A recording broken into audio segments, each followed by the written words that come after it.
The coffee was still steaming when Ethan Castellano grabbed the cup and deliberately poured it down Destiny Thompson's left arm. And in that single moment of scalding pain and public humiliation, an 8-year-old girl watching from across the cafe made a decision that would destroy a billionaire's empire and build a family from the ashes. It happened so fast that Destiny didn't even have time to pull away. One moment she was setting down Ethan's second latte of the morning, made exactly to his specifications, exactly 160 degrees, extra foam, the way he'd ordered it yesterday and the day before, and the next moment liquid fire was running down her arm, soaking through the cheap polyester uniform that was supposed to be stain resistant but had never been tested against deliberate assault.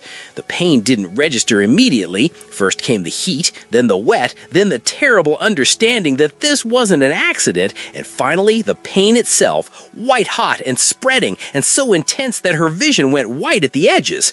The scream that tore from Destiny's throat wasn't the kind you could control or suppress. It was raw and animal, the sound of a body responding to damage before the mind could catch up, and it cut through the morning rush at Luminance Cafe like a knife through silk. Every conversation stopped mid-sentence. Every hand froze with coffee cups halfway to lips. Every comfortable Tuesday morning routine shattered into something that demanded people either act or become complicit in their silence.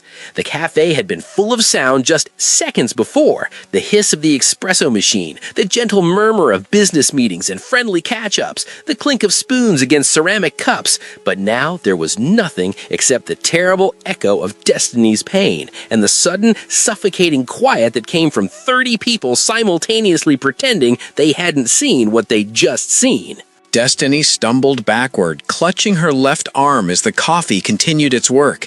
She could feel the fabric of her sleeve melting into her skin in places, could smell something that might have been burning cloth or might have been her own flesh cooking.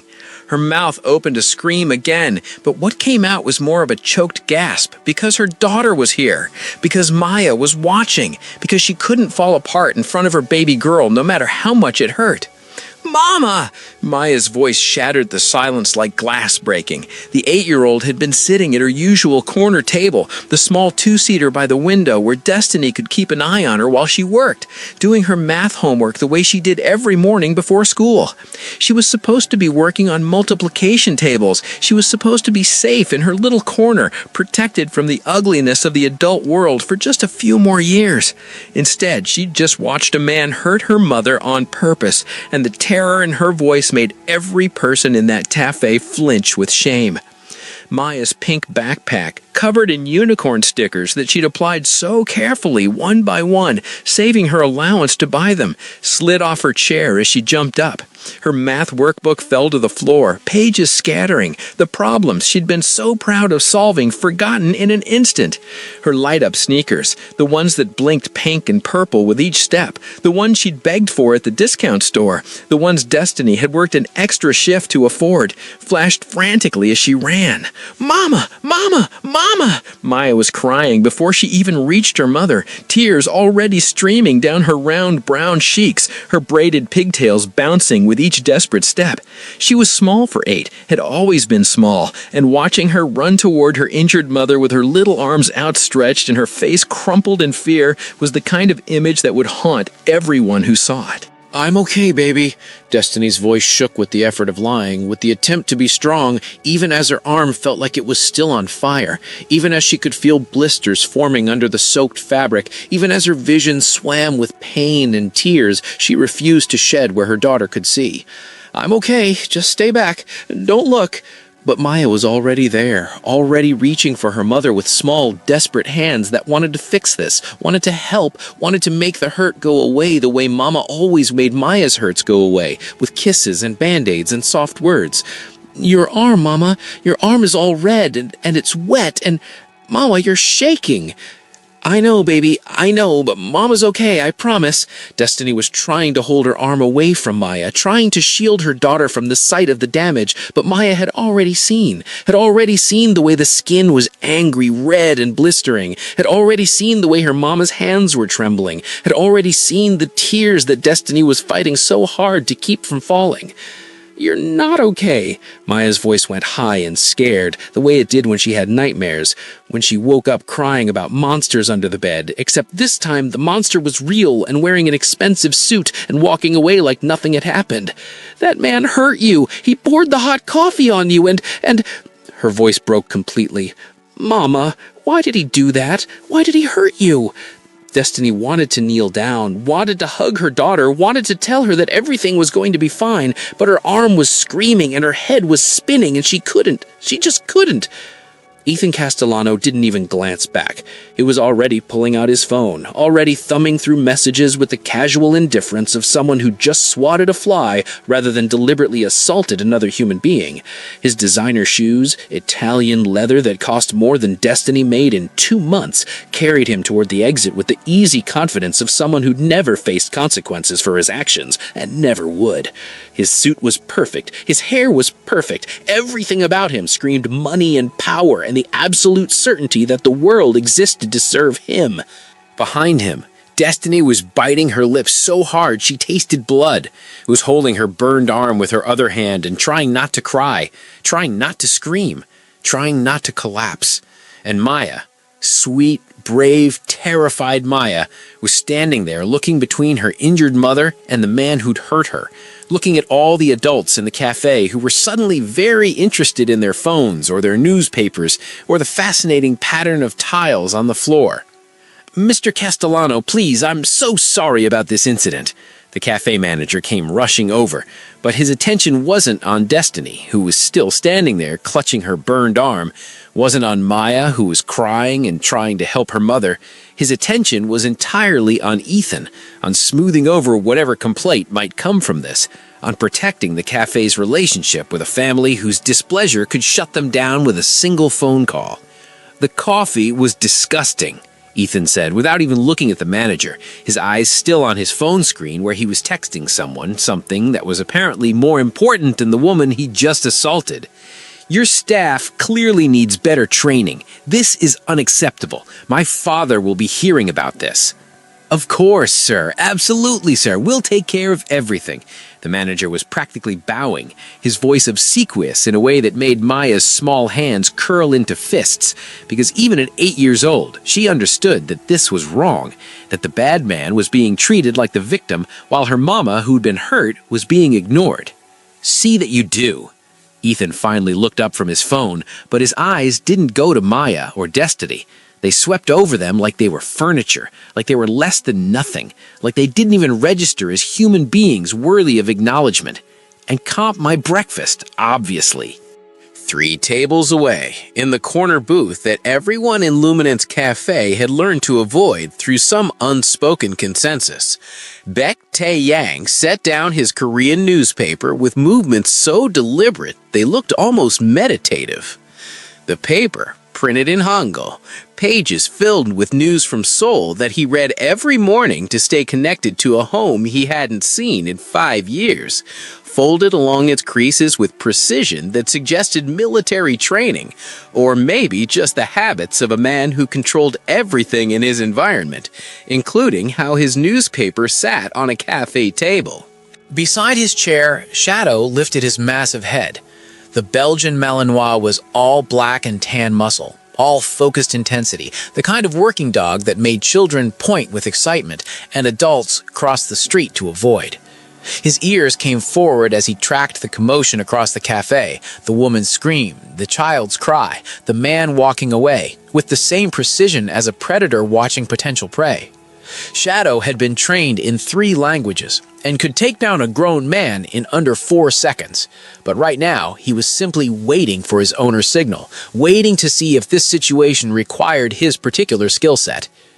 Tae-yang's hand found Shadow's head, fingers sinking into the thick fur at the dog's neck. Not a command, just contact. Just the reminder that they were a unit, that they moved together, that when violence became necessary, it would be coordinated and efficient. He watched as Destiny tried to shield her daughter from the sight of her blistering arm, watched as Maya's small face crumpled with fear and helplessness, watched as Ethan Castellano walked toward the exit without a backward glass, already forgetting the woman he'd hurt because she simply didn't matter to him. And then he watched as something extraordinary happened. Maya Thompson stood there in the middle of the cafe in her school uniform and her light-up sneakers, her braided pigtails slightly messy because Destiny had braided them in a hurry this morning while simultaneously packing Maya's lunch and trying to get ready for her own shift. She stood there with tears still wet on her cheeks and her mama's pain fresh in her mind, and she looked around at all the grown-ups who were supposed to protect children, who were supposed to stop bad things from happening, who were supposed to help. But nobody was helping. The customers were all looking away now, suddenly fascinated by their phones or their laptops or the view outside the window. The baristas were huddled by the espresso machine, whispering to each other but not moving to help. The manager was still apologizing to Ethan, still treating the man who'd committed assault like a valued customer who needed to be appeased. And Maya, brave, terrified, desperate Maya, made a decision.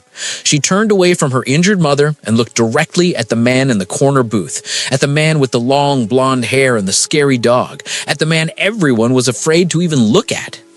The cafe went completely silent in a different way, the kind of silence that comes when something unpredictable is about to happen, when a child is about to do something that every adult knows is dangerous, because nobody approached Pic Taeyang's table uninvited. The staff knew who he was, even if they'd never been formally introduced. They knew that corner booth stayed empty except for the hour each morning when he sat there with his newspaper and his dog. They knew that you didn't interrupt him, didn't approach him, didn't do anything that might draw his attention unless you had a very good reason and a death wish. But Maya didn't know any of that. Or maybe she did know, somewhere in that 8-year-old brain. But she didn't care because her mama was hurt and nobody else was helping. And her third-grade teacher, Mrs. Peterson, had said very clearly that when someone did something wrong, you were supposed to tell a grown-up who could help fix it. So she walked. She walked across that cafe with her small hands balled into fists at her sides, her chin up in a way that suggested she was trying very hard to be brave despite the tears still wet on her cheeks and the fear making her heart beat so fast she could feel it in her throat. Her light-up sneakers flashed pink and purple with each step, a cheerful contrast to the tension in her small body. She walked past tables where adults sat frozen, past the manager who was still fussing over Ethan, past all the people who should have been helping but weren't. She stopped exactly 3 feet from Taeyong's table, close enough to talk but far enough to be respectful, the way her mama had taught her about personal space. And she said in a voice that shook but didn't break, that wavered but pushed through anyway, "Excuse me, mister, are you important?" Taeyong felt his eyebrows rise despite 15 years of perfect composure in situations far more dangerous than this. In all his time running Korean operations in New York, building a reputation that made rival organizations think twice, ensuring that his name alone could end conflicts before they started, no one had ever asked him that particular question. Certainly not in such a direct, childlike way. Certainly not while wearing a school uniform and light-up sneakers and tear-stained cheeks. "What?" he said, because sometimes even the most dangerous men in the room were caught off guard by the unexpected honesty of children. "Are you important?" Maya repeated, and now that she'd started talking, the words came faster, tumbling out like she needed to get them all out before she lost her nerve or before the grown-ups stopped her. "Everyone's scared of you, I can tell. They won't even look at you. And they talk all quiet when they walk past your table. And your dog is really, really scary. No offense to your dog, I'm sure he's actually very nice, but he's really big and he looks like the police dogs I see on TV. So that means you must be really important, like the most important person in this whole cafe. Maybe the most important person in this whole building. Are you?" Taeyong glanced at Shadow, whose ears had gone back at the phrase, "really scary," in a way that suggested the dog had opinions about being described that way by someone who probably weighed less than he did. "Perhaps," Taeyong said carefully, choosing his words the way he usually reserved for negotiations that could end in bloodshed. "Why do you ask?" "Because Maya's voice cracked, and she had to stop and swallow hard, had to wipe her eyes with the back of her hand, had to take a deep breath the way her mama had taught her when she was feeling too many big feelings at once. Because that man over there, the one in the fancy suit who was on his phone, he just poured hot coffee on my mama on purpose. Not by accident, on purpose. I saw him do it. I saw him grab the cup, and I saw him pour it on her arm, and I heard my mama scream, and... Her voice broke completely, tears spilling over again. And nobody's doing anything about it. Nobody's helping. The manager man is saying sorry to the bad man instead of helping my mama. And all the other grown-ups are just sitting there like nothing happened. And that's not right. My teacher says when someone does something bad, you're supposed to tell a grown-up who can help.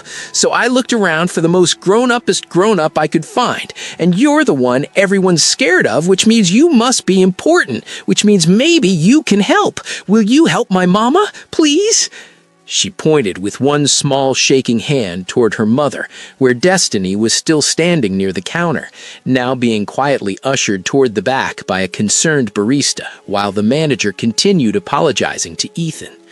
That's my mama. Her name is Destiny, and she's the best, most hardest working mama in the whole world. She has 2 jobs, this one in the morning, and then she cleans offices at night. And she's always tired, but she never ever complains, not even once. She always makes sure I have everything I need, even when I know we don't have lots of money, because I hear her sometimes late at night on the phone talking about bills and rent and how she's going to make it work.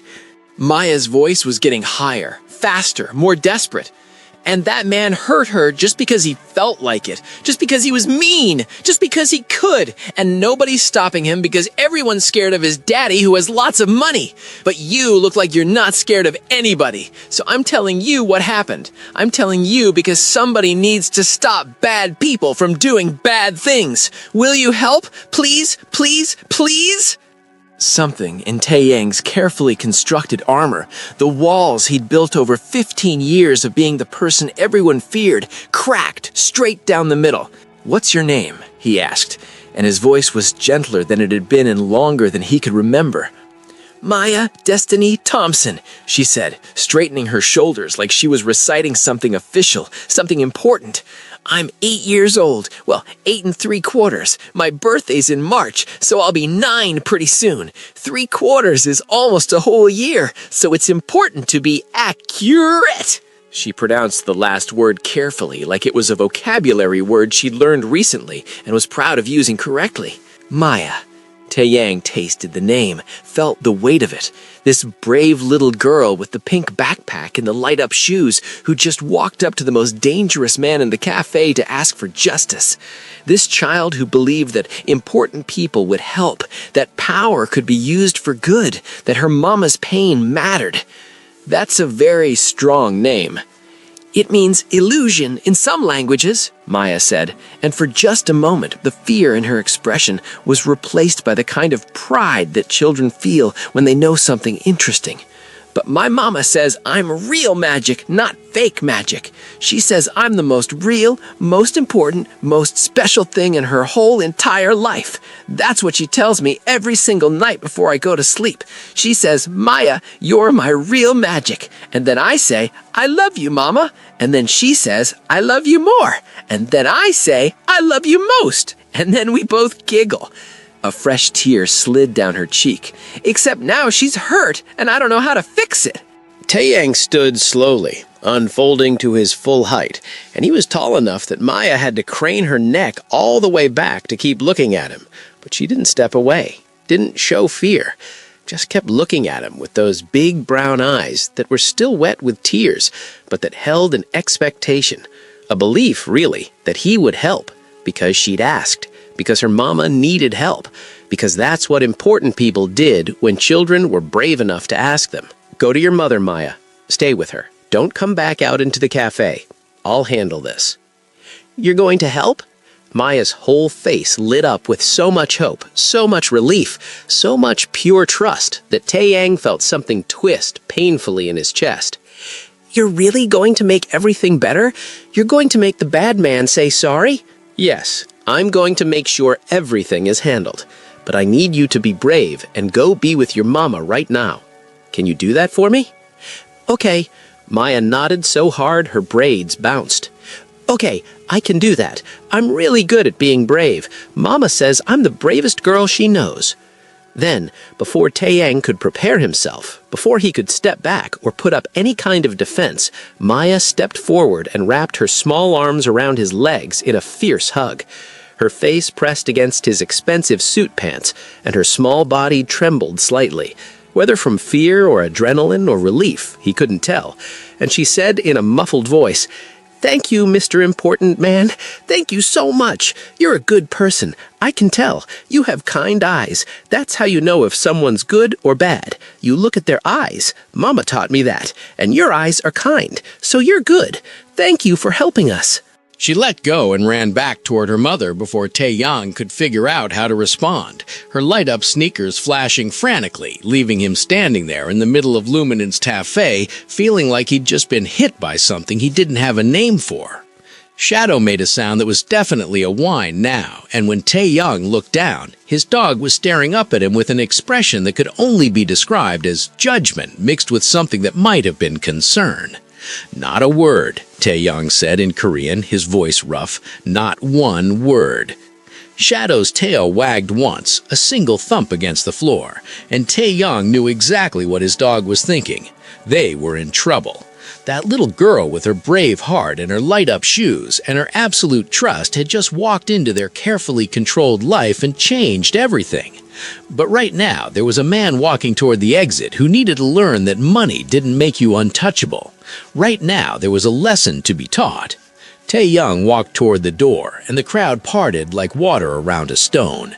Every person in that cafe understood that something was about to happen, that the comfortable morning routine had been disrupted in a way that wouldn't be easily fixed. And every person in that cafe was very, very glad they weren't Ethan Castellano. If you're watching this story and you genuinely hate evil and adore beautiful children like Maya, hit the like button, subscribe if you haven't, and turn on the notification bell so you don't miss any of our stories. What you are about to watch will bring back your faith in humanity. Now, let's continue. Ethan was halfway down the block when Taeyang caught up. The morning streets were busy with commuters and deliveries, perfect cover for a conversation that needed to happen away from cameras. "Ethan Castellano," Taeyang said. Ethan turned, phone at his ear, irritation on his face. Then he saw Shadow, and irritation became caution. Then he saw Taeyang, the height, the hair, the way he stood, and caution became concern. "I'll call you back." Ethan lowered his phone. "Do I know you?" "You're about to. You just assaulted Destiny Thompson. You're going back inside. You're apologizing. You're paying for her medical treatment, and you're ensuring she keeps her job." Ethan stared, then laughed nervously. "Are you insane? Do you know who my father is? Marcus Castellano, real estate and tech billionaire, worth $4.7 billion, owns 3 city council members, 2 judges, has the police commissioner's private number. He's built an empire and raised you to believe his money makes you untouchable." Ethan had gone still. "Who are you?" "Back Taeyang." The name landed like a bomb. Recognition and fear fought in Ethan's expression. "The Korean..." He cut himself off. "The Korean what? Be specific." "Nothing. I don't want trouble." "Then you shouldn't have poured coffee on a woman doing her job. You shouldn't have humiliated her in front of her daughter. But you did, which means you do want trouble." Shadow sat down in a way that suggested he was settling in for whatever came next. "What do you want?" "I told you. Go back, apologize, pay for treatment, ensure no employment consequences." "That's insane."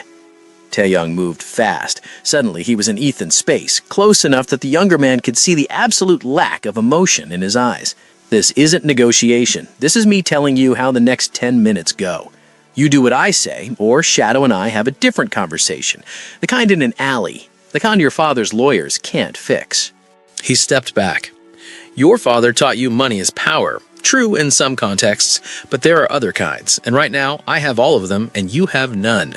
Call the police. Tell them Bake Taeyong threatened you. See what happens. I'll wait."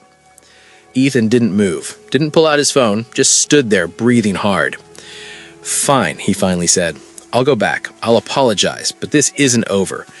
"It is. But if you or your family retaliate, if she loses her jobs, faces any consequences, this starts again, and next time I won't ask politely." Ethan walked back to the cafe with Taeyong following. When they entered, every conversation died. The manager came over shivering with fear, like a dog with a cold. "Mr. Castellano, I need to speak to Destiny Thompson." When Destiny emerged, with Maya behind her, she had a bandage on her arm and red-rimmed eyes. Maya's face lit up, seeing Taeyong. "I came to apologize," Ethan said, words clearly costing him. "What I did was wrong. You didn't deserve that. I'm sorry. I'll pay for your medical treatment, all of it, and you won't be faced employment consequences." The cafe was silent. Destiny stared. "You think sorry fixes this?" "No, but I'm paying for treatment, time off, everything. You won't be fired." "How generous." Her sarcasm was sharp. "Should I thank you?" "You have every right to be angry. I'm just trying to take responsibility." Destiny looked at him for a long moment. "Fine, I accept. Not because I forgive you, but because I'm a single mother with bills. Don't think this makes us even." Ethan nodded and left. Taeyong handed Destiny a black card with a silver phone number. "If you face retaliation, any problems at all, call this." "Why would you do this?" Before he could answer, Maya ran to him and hugged his waist. "You did it! I knew you would!" Taeyong froze, then carefully returned the hug. "You're welcome, Maya. Can I pet Shadow now?" At Taeyong's command in Korean, Shadow sat. Maya approached carefully, and the attack dog licked her fingers gently, sitting still while she pet his head. "Good boy," Maya said. "You're not scary." Shadow's tail wagged, and Taeyong felt something complicated in his chest. Destiny guided Maya toward the exit. "Thank you, really. Call if you need anything." They left, and Taeyong returned to his booth, pretending to read while actually thinking about Maya's trust, Destiny's gratitude, and his dog's response to an 8-year-old. He called his second-in-command. "I need deep background on the Castellanos, everything." "Why?" "They crossed an innocent waitress and her daughter. Find me everything." That afternoon, Destiny Thompson lost both of her jobs within the span of 90 minutes, and with them, the fragile stability she'd spent 8 years building for herself and her daughter. The first call came while she was sitting in the cramped waiting room of a walk-in clinic in Queens, her bandaged arm throbbing despite the painkillers they'd given her, watching Maya color quietly in the corner with crayons the receptionist had provided. The number was from Luminance Cafe, and Destiny's stomach dropped even before she answered, because she just knew, that this wasn't going to be good news. "Destiny, it's Marcus from the cafe." The manager's voice was tight, uncomfortable, the voice of a man who was about to do something he knew was wrong, but was going to do anyway. "I'm really sorry about this, but I just got off the phone with the owner. He received a call from the Castellano family's lawyers about this morning's incident. They're claiming that you assaulted Ethan Castellano, that you deliberately provoked the situation. The lawyers are threatening to sue the cafe for negligent hiring and creating an unsafe environment for customers." Destiny's hand tightened on the phone. "That's not what happened. You were there. You saw." "I know," Marcus said quietly. "I know what I saw, but the owners terrified Destiny. The Castellanos could shut us down with one lawsuit. I'm sorry. Your employment is terminated, effective immediately. We'll mail your final check." The line went dead before Destiny could respond, before she could beg for her job back, before she could explain that she had bills and rent and a daughter who needed her and nowhere else to go. She sat there, staring at her phone, feeling like the floor had just dropped out from under her. Maya looked up from her coloring. "Mama? Who was that? You look sad." "Nobody, baby," Destiny lied, forcing a smile that felt like it might crack her face. "Just work stuff. Keep coloring your pretty picture." The second call came 30 minutes later, just as they were leaving the clinic with prescriptions Destiny wasn't sure she could afford to fill. Her night job. Clean Solutions, the office cleaning company where she worked 5 evenings a week, scrubbing toilets and emptying trash cans in buildings where the people who worked there during the day made in an hour what she made in a week. "Miss Thompson, this is Jennifer from Human Resources. I'm calling to inform you that we've received complaints about the quality of your work from one of our major clients." The woman's voice was professionally cold, the tone of someone reading from a script. "Unfortunately, company policy requires us to terminate contracts when we receive formal complaints. Your employment is terminated effective immediately. Your final payment will be deposited within 7 business days." "Wait, Destiny stopped walking so fast that Maya bumped into her. What client? What complaints? I've never had a single issue in 3 years. I'm not authorized to disclose client information. This decision is final. Thank you for your service.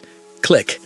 Destiny stood on the sidewalk in Queens with afternoon traffic rushing past and her daughter holding her hand and her phone still pressed to her ear even though the line was dead. 2 jobs.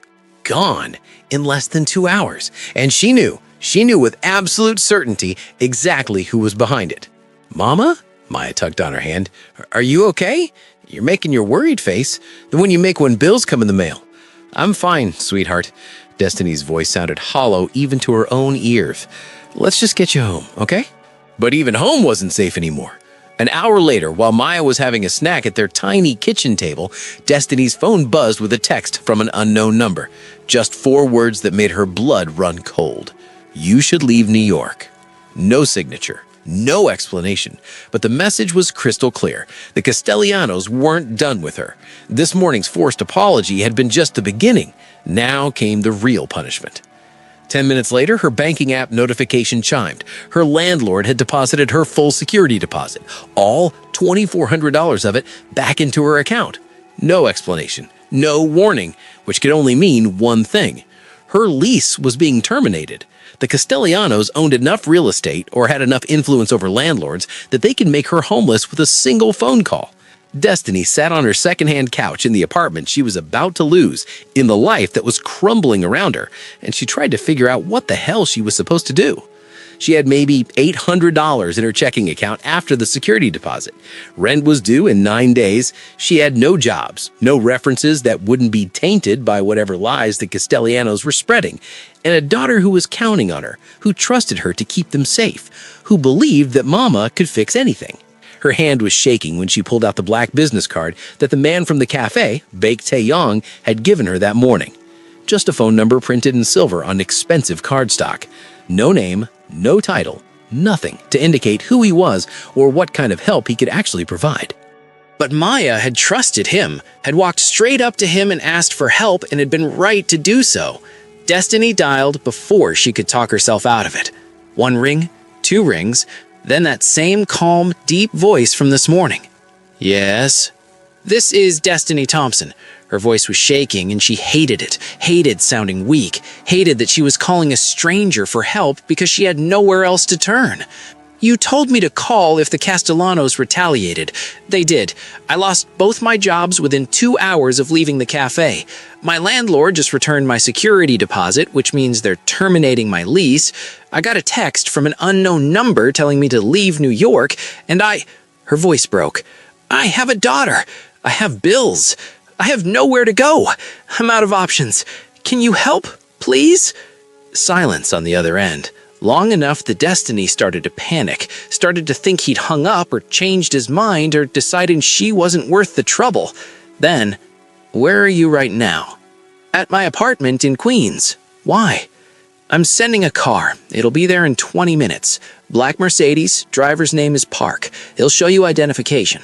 Get Maya and come to the address he gives you. We'll talk in person. I don't even know you.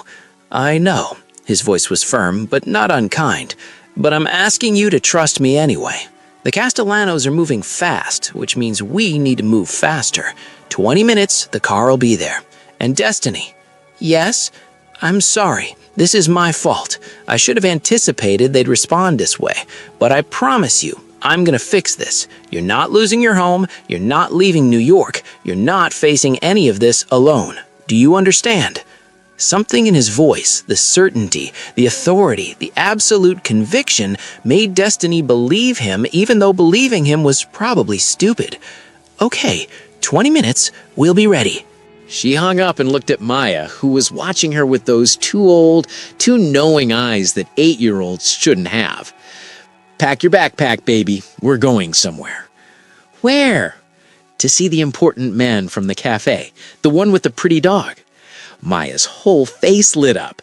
Shadow! We're gonna see Shadow! Is he gonna help us, Mama? Is the important man gonna fix the bad things? I hope so, baby. I really hope so. The black Mercedes arrived exactly 20 minutes later, pulling up in front of their building with the kind of quiet luxury that made their neighbors stare through windows. The driver, middle-aged, professional, Korean, got out and approached with a badge that said Park Security Services and a respectful bow. "Ms. Thompson, Mr. Beck sent me. I'm here to take you and your daughter somewhere safe." Safe. The word made Destiny want to cry because she couldn't remember the last time she'd felt truly safe. The drive to Tribeca took 40 minutes through afternoon traffic. Maya pressed her face against the window the whole way, pointing out sights and asking the driver questions about the car, while Destiny tried not to throw up from anxiety. They were driving toward Manhattan, toward the kind of neighborhood where people like her didn't belong, toward a brownstone that probably cost more than she'd earn in her entire lifetime. When they pulled up outside, Destiny's first instinct was to tell the driver he'd made a mistake. This couldn't be right. The building was beautiful, classic New York brownstone with window boxes full of flowers, and a front door that looked like it cost more than her entire apartment's furniture. But then the door opened, and there he was. Baek Tae-yang looked different outside the cafe. His long blonde hair was completely down now, falling past his shoulders in waves that caught the late afternoon light. He'd changed out of his suit into dark jeans and a simple black shirt that somehow still looked expensive. And without the formal attire, he looked younger, less like a businessman and more like, well, Destiny didn't know what. Something between a warrior and a model, if that was possible. Still handsome enough to make her breath catch, but also more human somehow, more real. "Miss Thompson," he said, his voice the same calm authority from the phone. "Thank you for coming. I know this must feel strange." Strange is one word for it. Destiny helped Maya out of the car, keeping her daughter close. Terrifying is another. "You're safe here, I promise, both of you." He looked down at Maya, and something in his expression softened. "Hello again, Maya. Do you remember me?" "The important man." Maya's face lit up like Christmas morning. "You made the bad man say sorry to my mama. Are you going to help us again?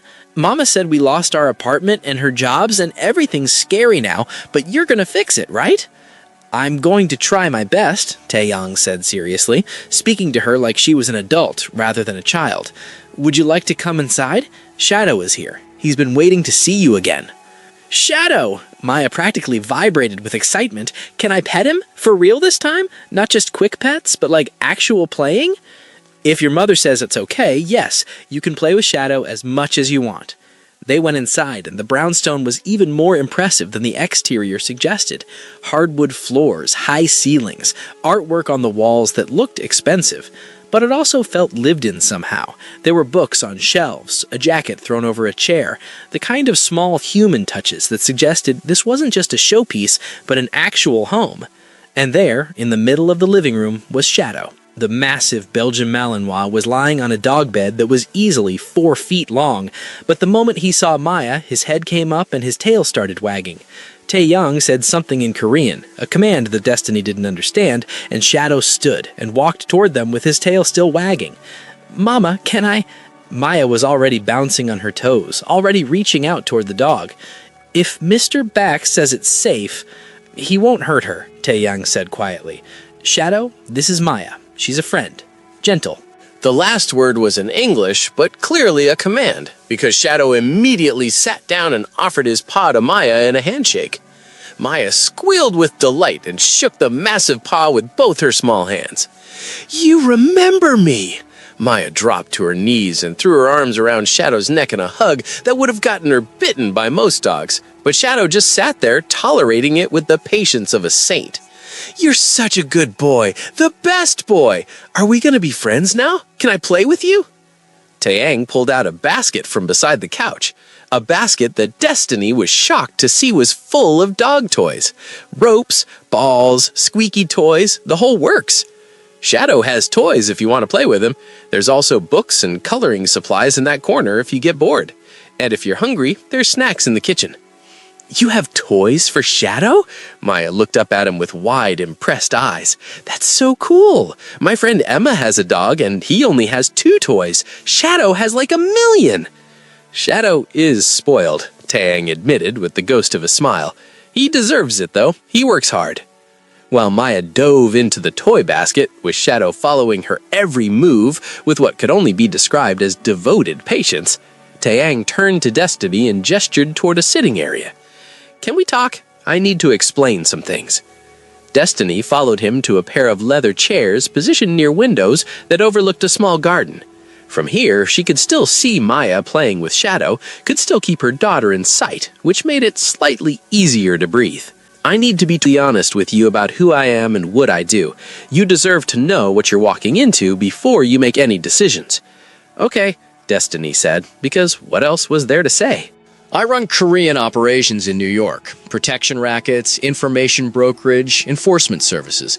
It's not legal. I'm not a good person by most definitions. I hurt people who deserve it, I operate outside the law, and I make my living in the spaces where the legitimate world doesn't reach.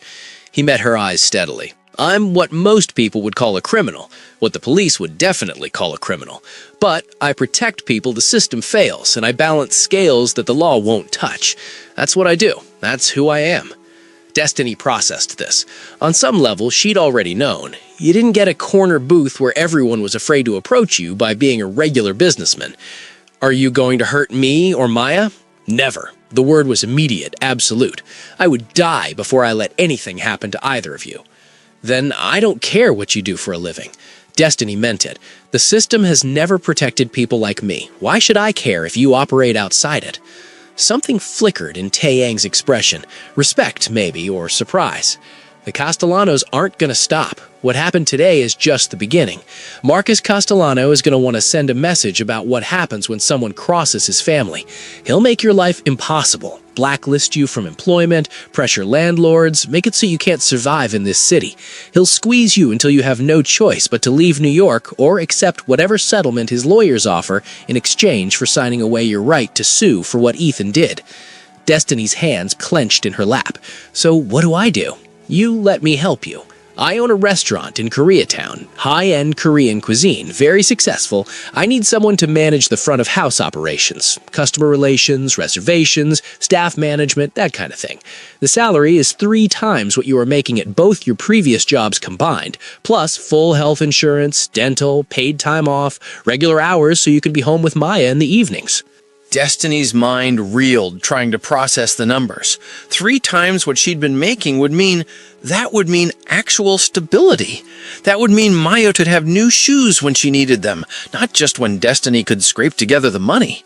That would mean groceries without counting every penny. That would mean breathing room. "Why would you do this?" she asked. "You don't know me. You don't know if I'm any good at managing restaurants. Why would you offer me this?" Taeyeon was quiet for a long moment, his dark eyes distant, like he was looking at something Destiny couldn't see.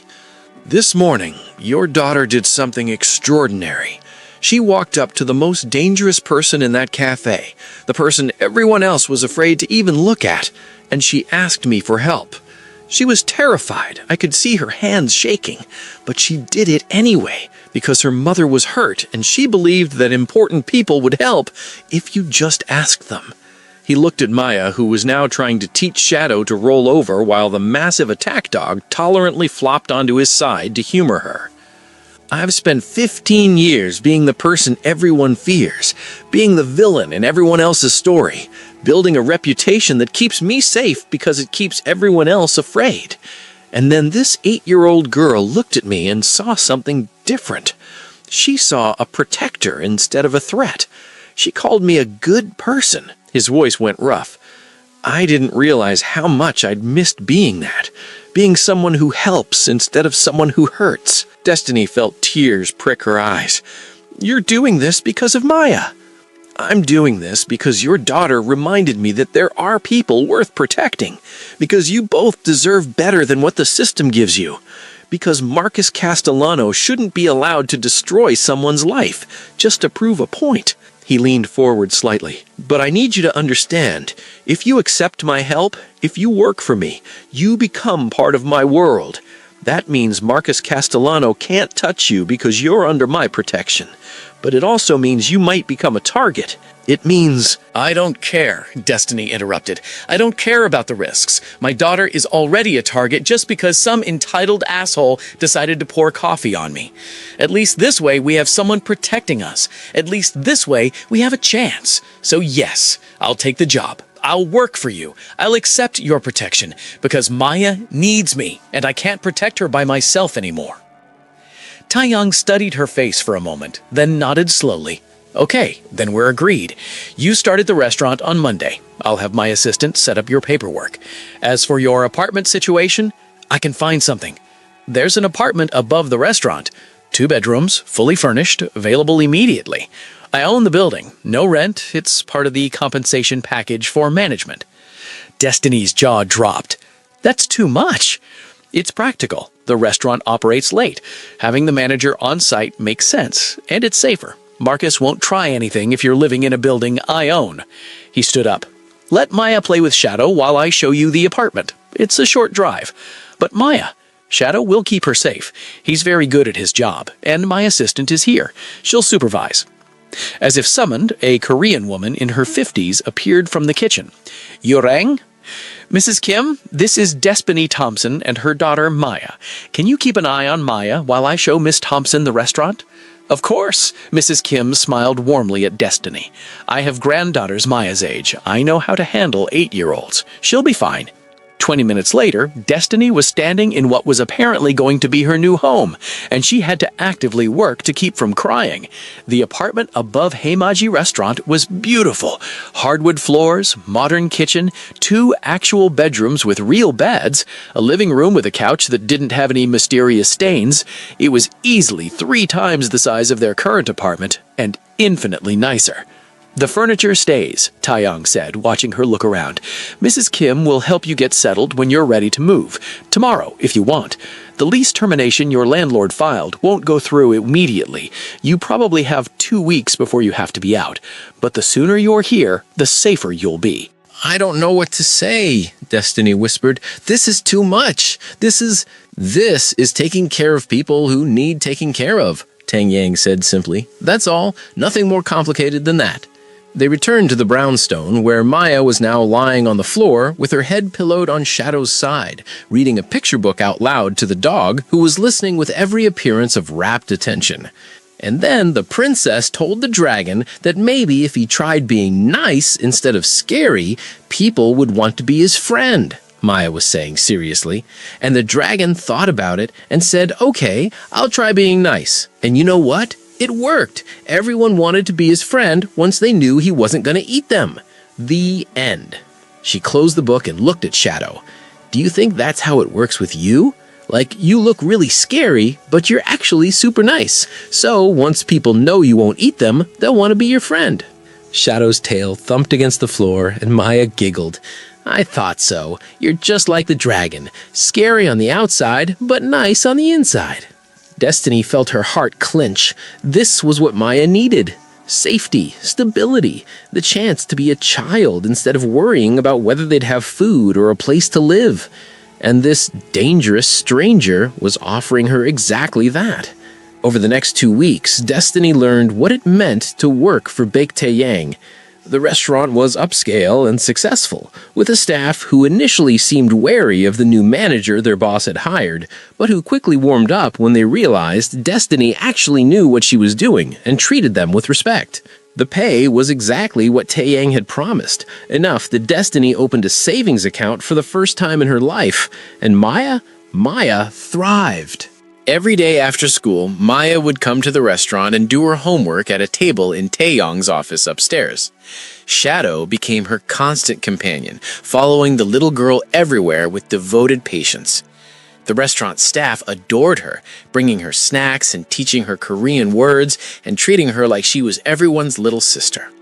And slowly, so slowly that Destiny almost didn't notice it happening, Maya started healing from the trauma of watching her mother be hurt. She laughed more, worried less, started acting like an 8-year-old should act instead of a miniature adult carrying the weight of her mother's struggles. Mr. Taeyang? Maya said one afternoon about 3 weeks in, looking up from her math homework while Shadow dozed beside her chair. "Can I ask you something?" Taeyong looked up from his laptop where he'd been reviewing vendor contracts. He'd been at the restaurant more in the past 3 weeks than he had in the past 3 months, and his second-in-command had started making pointed comments about it. "Of course. Why don't you smile more? You're always so serious, like you're thinking about really important stuff all the time." Taeyong blinked, clearly not expecting that question. "I suppose I am usually thinking about important things. I run several businesses. It requires focus.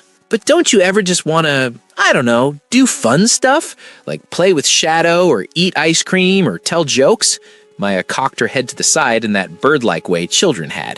"Mama says life is too short to be serious all the time. She says you gotta find joy in the little things." "Your mother is very wise." "I know! She's the smartest person I know.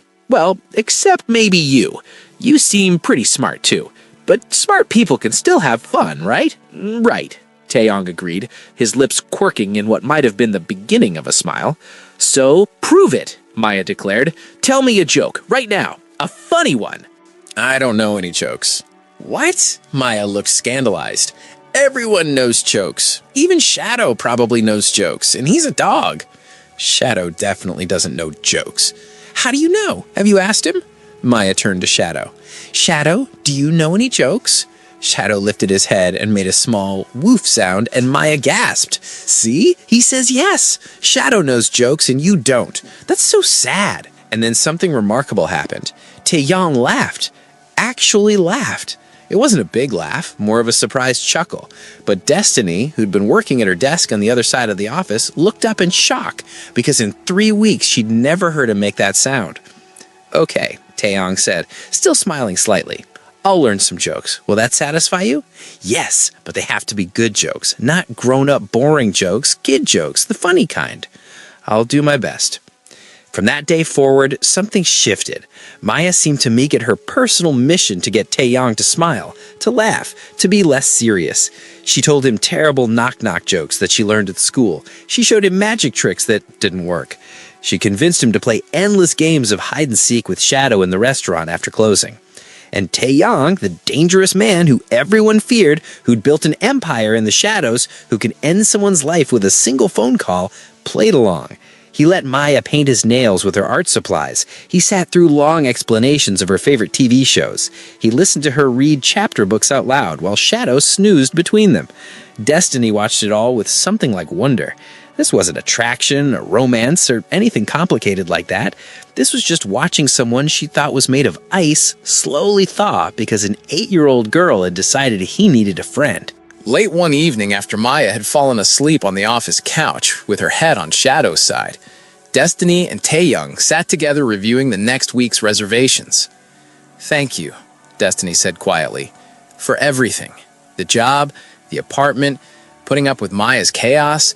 You didn't have to do any of this." "Your daughter is not chaotic," Taeyong said, but there was warmth in his voice. "She's delightful. The staff loves her. Shadow loves her.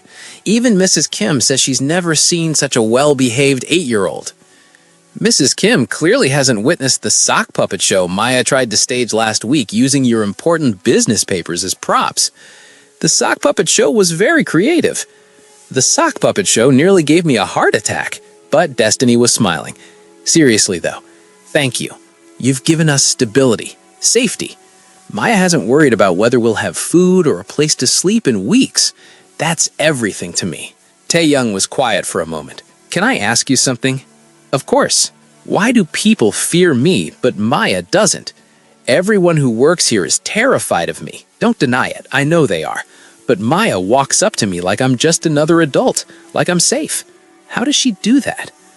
Destiny considered the question carefully. Maya trusts people until they give her a reason not to. Most adults do the opposite. They don't trust until you prove you're trustworthy. But kids see things differently. She saw you help me in the cafe. She saw you be kind to her. So in her mind, you're safe. You're good. Simple as that. I'm not good. You are to her. That's what matters. I exist between law and justice, Taeyong said, repeating what he'd told her that first day. The law protects people like Marcus Castellano, so I operate where it doesn't reach. I know what you do. And it doesn't bother you? Why would it? Destiny met his eyes. The system has never protected people like me, never given me a fair chance. So why should I care if you operate outside it? You've done more for me and Maya in 3 weeks than the system has done in 8 years. Something flickered across Taeyong's face. Surprise, maybe? Or respect, or something else Destiny couldn't quite identify. "Your daughter's courage inspired me," he said quietly, "but your strength humbles me." It wasn't romantic, it wasn't a confession or a flirtation or anything like that. It was just honest admiration between two people who'd found themselves in an unexpected partnership. Over the next months, life settled into a rhythm. Destiny ran the restaurant with growing confidence. Maya flourished at her new school, the one with the good reputation and the reasonable class sizes, the one Destiny could finally afford with her new salary. And Taeyong remained a constant presence, not just as their employer, but as something more complicated. He came to Maya's school plays, sitting in the back row so he wouldn't draw too much attention, but always applauding loudly when she appeared on stage. He remembered her birthday and showed up with Shadow wearing a ridiculous party hat and a present that made Maya scream with delight. He listened to her endless stories about school drama and friend drama and everything drama with the same focused attention he gave to his business deals. If you're seeing good finally triumph over evil in this story, if you're watching an innocent child finally get the protection she deserves, and if you believe that there are still heroes in this world who fight for those who can't fight for themselves, hit that subscribe button, because this is what we do here. We tell you stories about real courage, real justice, and the kind of love that builds families from broken pieces. Don't miss what comes next. And Destiny watched it all with careful eyes. Because yes, Taeyong was handsome. Yes, he'd saved them.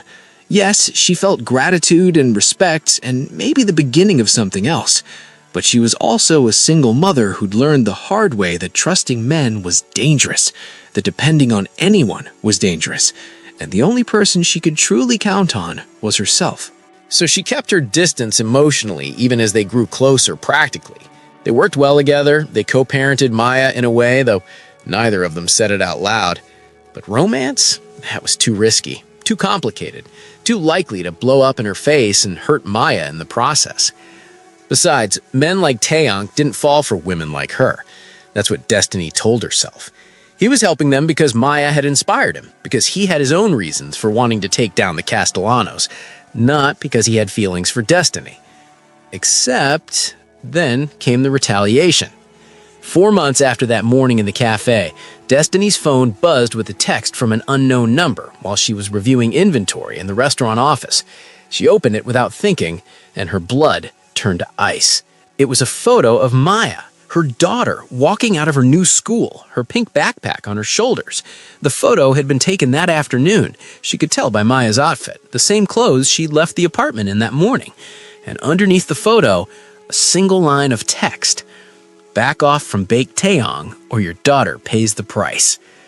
Destiny couldn't breathe, couldn't think, could only stare at that photo and imagine all the terrible things that might happen, all the ways the Castellanos could hurt her baby girl, all the nightmares she'd spent months pushing down coming roaring back.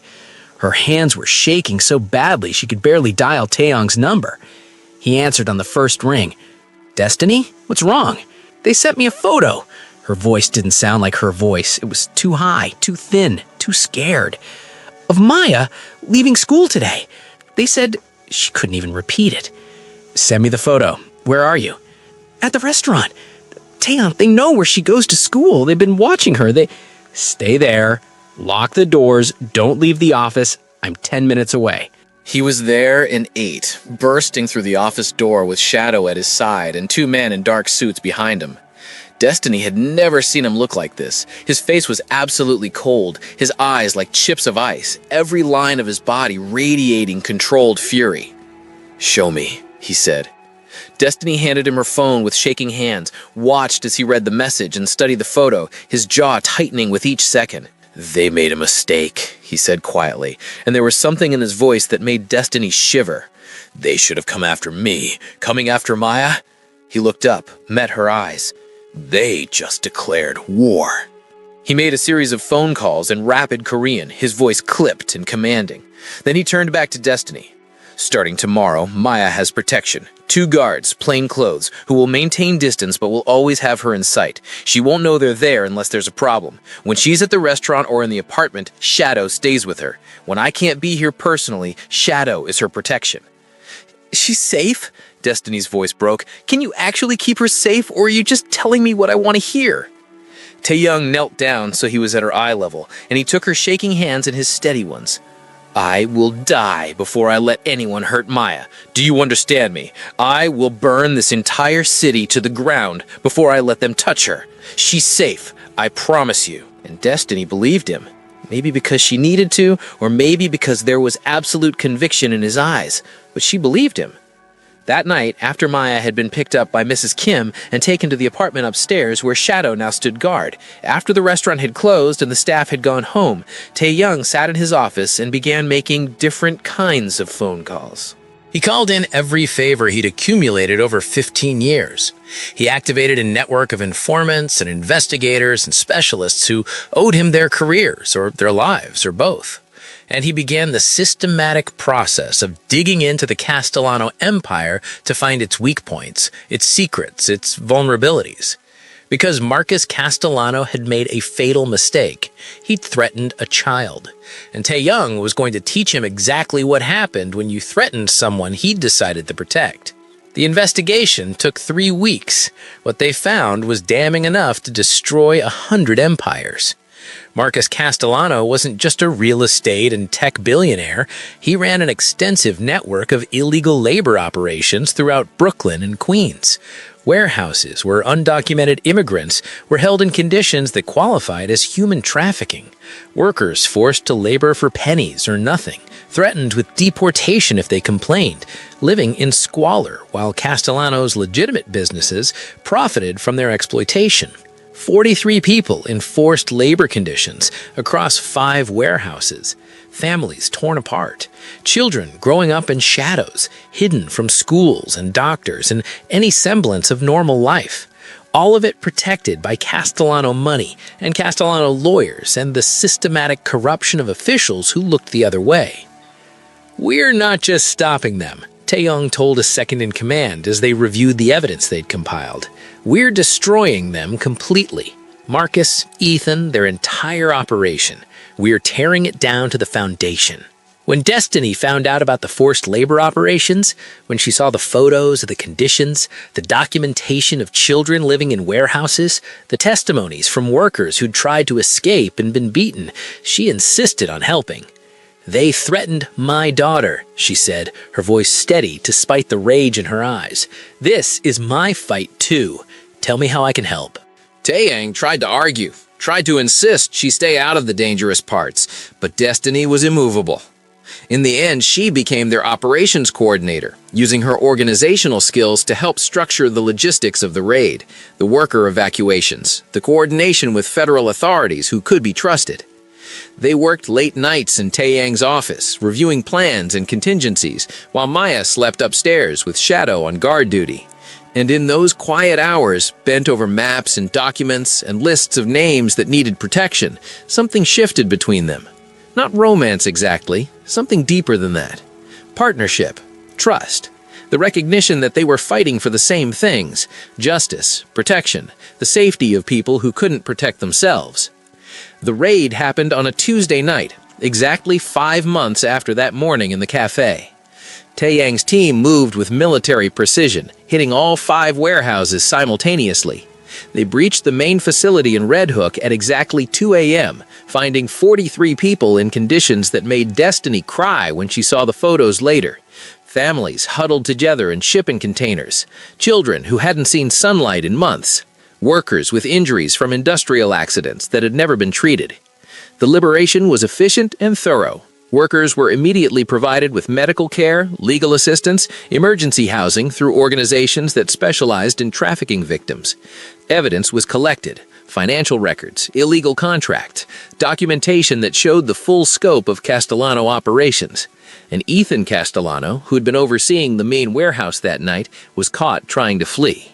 Shadow blocked his exit. Didn't attack, didn't bite, just sat down in front of the door and growled low in his throat.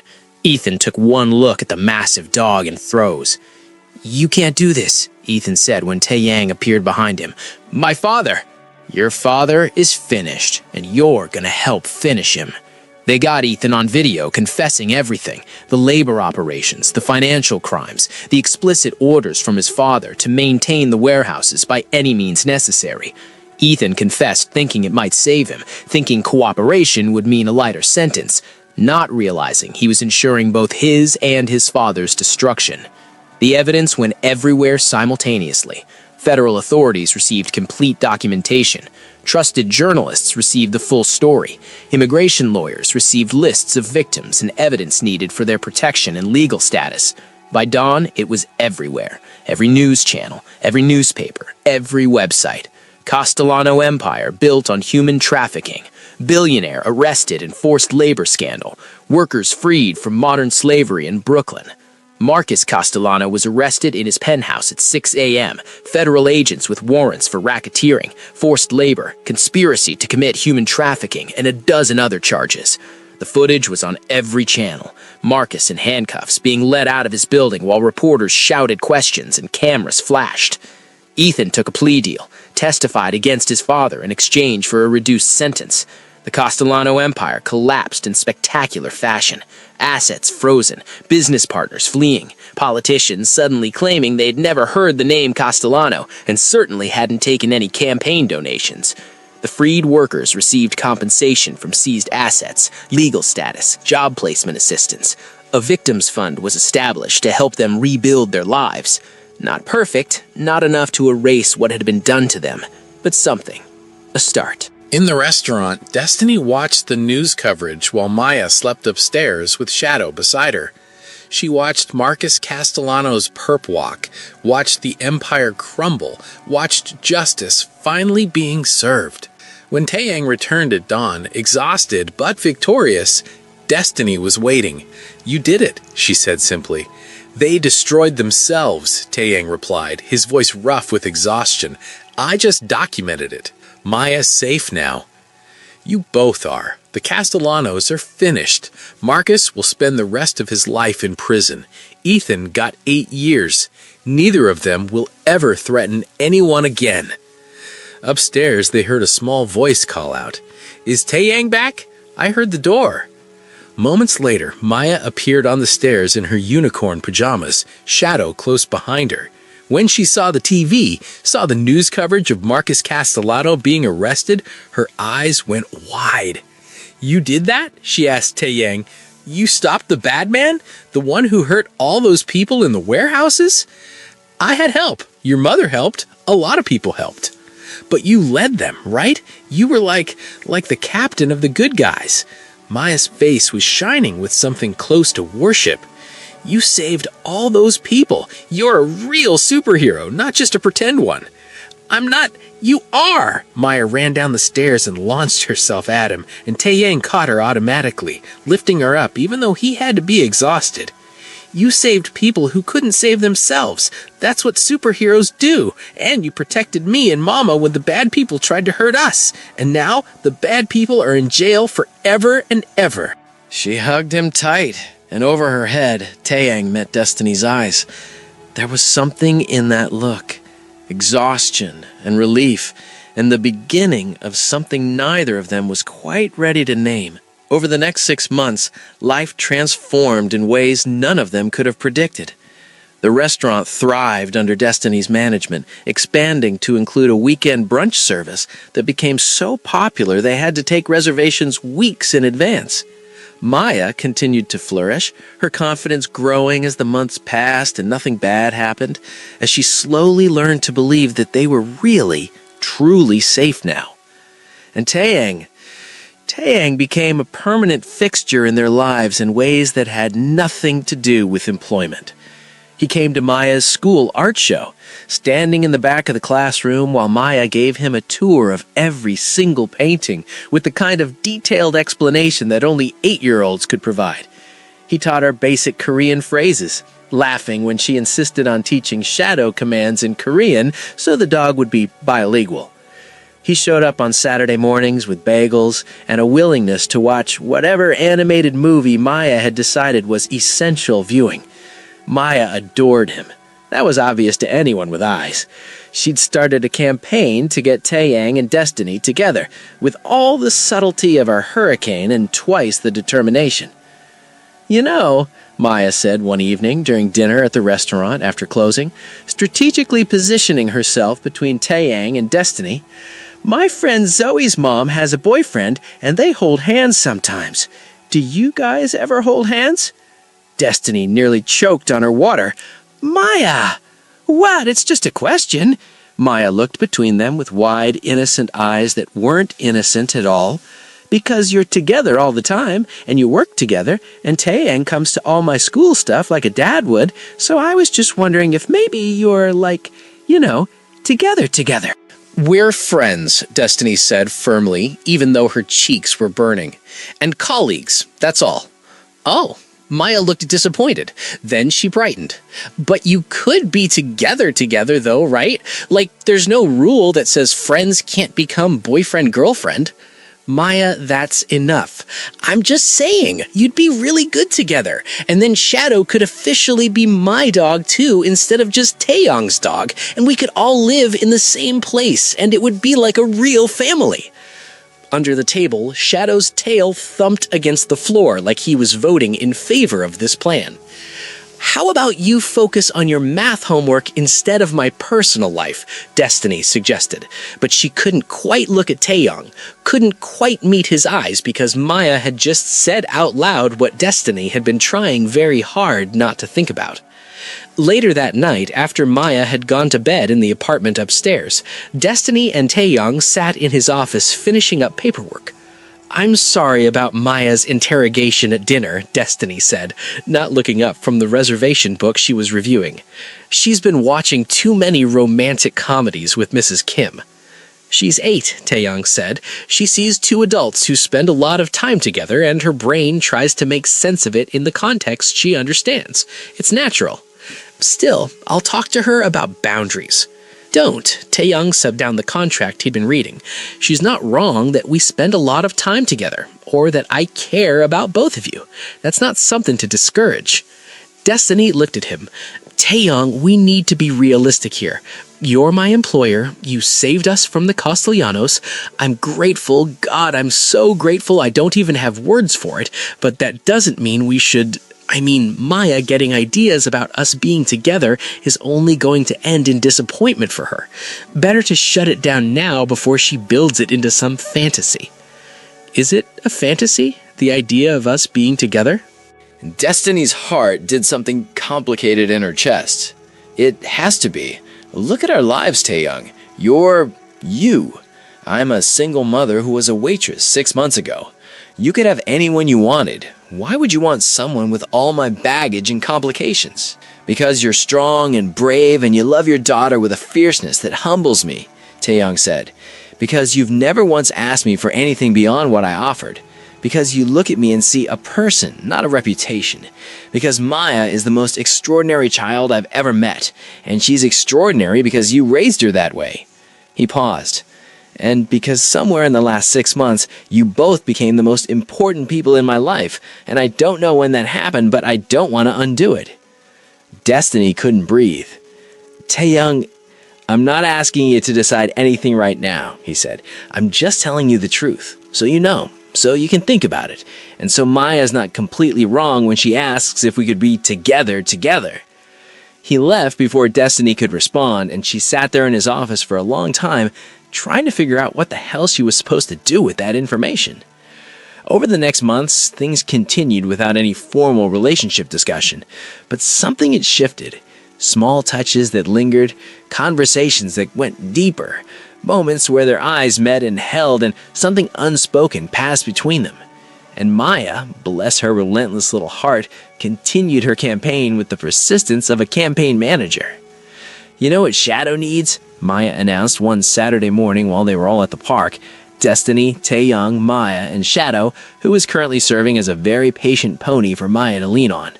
Shadow needs a family. Right now he just has Taeyong, but dogs are happier when they have more people to love them, like a mom and a kid.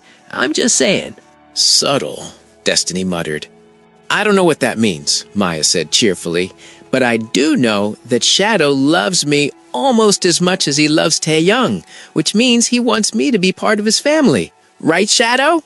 Shadow's tail wagged, the traitor. See, Shadow agrees. And if I'm part of Shadow's family, and Taeyong is Shadow's family, and you're my family, then that means we're all family. It's just math, Mama. I'm good at math. That's not how family works, baby. Why not? Mrs. Kim says family is people who love each other and take care of each other and want to be together.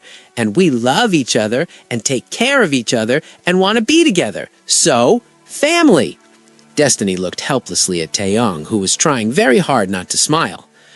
Don't encourage her. I'm not encouraging anyone. I'm just observing that your daughter makes excellent logical arguments. You're not helping. I'm not trying to help. I'm on Maya's side. I knew it! Maya pumped her fist in the air. Taeyong's on my side. Operation Get Mama Husband is totally gonna work. Maya Destiny Thompson. But Maya was already running across the park with Shadow chasing her, both of them escaping Destiny's sputtering outrage with the glee of co-conspirators who knew exactly what they were doing. That child is going to be the death of me, Destiny said, but she was smiling despite herself. She's wonderful, Taeyong said quietly. She's exactly who she should be. Brave and stubborn and absolutely certain that she can fix anything if she just tries hard enough. She gets that from me. The stubbornness, anyway. I know. Taeyong looked at her, really looked at her in a way that made Destiny's breath catch. Love. He'd said love like it was simple, like it was easy. Maybe it could be. The evening everything finally came together happened on a random Tuesday, 3 weeks after the park incident. They were having dinner together at the restaurant after closing, something that had become routine. The three of them and Shadow, eating whatever the kitchen staff had made that night and talking about everything and nothing. Maya was telling them about a project at school, something about ecosystems and food chains, when she suddenly stopped mid-sentence and looked at Taeyong with unusual seriousness. "Can I ask you something?" she said, like a real question, an important one. "Of course," Taeyong said, setting down his chopsticks and giving her his full attention. "Do you love my mama?" Destiny froze. "Maya, that's not—" "I'm just asking," Maya said, "because I need to know. It's important for my science project." "Your science project is about food chains. It has nothing to do with—" "Do you?" Maya asked Taeyong again, ignoring her mother completely. "Love her?" Taeyong looked at Destiny, then back at Maya. "Yes," he said simply. "I do. And do you love me? Like, not just like me, but actually love me?" "Yes." "And Shadow loves both of us, right? We already established that." "Yes." "Okay." Maya nodded, like this confirmed something important. "And Mama loves me, obviously, and I think she loves you, too, even though she won't say it because she's scared." "Maya!" Destiny's face was burning. "Am I wrong, though?" Maya looked at her mother with those two old eyes. "Because I see how you look at him, Mama. Like he's special, like he matters, like you want him to stay forever. That's love, right? That's what love looks like?"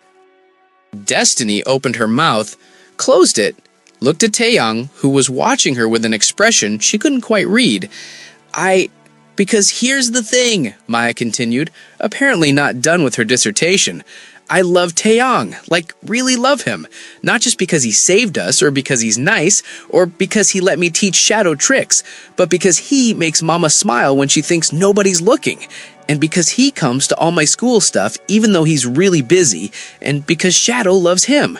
And Shadow has really good judgment about people. And because," her voice went soft, "because it feels like he's already part of our family, like he's supposed to be here, like we're supposed to be together." She looked between them. "So I guess what I'm asking is, can we make it official? Can Taeyong be my dad for real? Can we all be a family?" The silence that followed was deafening. Destiny felt tears prick her eyes. "Baby, it's not that simple." "Why not?" Maya demanded. "We already act like a family. He takes care of us, and we take care of him, and Shadow's basically our dog already, even though technically he's Taeyong's dog, and we live in his building and work in his restaurant and spend all our time together anyway, so why can't we just make it official? Why can't we just say we're a family and then be a family?" "Because," Destiny's voice broke, "because real life doesn't work like that, sweetheart. Because families are complicated and relationships are complicated and... But they don't have to be," Maya interrupted. "Mrs. Kim says people make things too complicated when they should just be honest about their feelings. So I'm being honest. I love Taeyong, and I want him to be my dad, and I want us to be a real family. That's how I feel. That's my honest truth." She turned to Taeyong. "Do you want to be my dad? Like, for real? Not just the guy who comes to my school stuff, but actual dad. The kind who lives with us and does dad things and is there forever?" Taeyong's eyes were suspiciously bright. "More than anything," he said, his voice rough, "I would be honored to be your father, Maya, if that's what you want, if that's what your mother wants." Maya turned to Destiny. "Mama, do you love him?" And Destiny, who'd spent months keeping her feelings locked down, who'd convinced herself that she couldn't risk her heart or Maya's, who'd been so scared of wanting too much, finally told the truth. "Yes," she whispered. "Yes, I love him.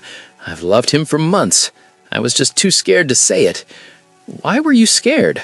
Maya asked gently. "Because loving people means they can hurt you, and I couldn't risk you getting hurt if it didn't work out. You're the most important thing in my life, baby. I can't let anything hurt you." "Mama." Maya climbed into her mother's lap, something she hadn't done in months because she was getting too big for it. "Taeyong would never hurt us.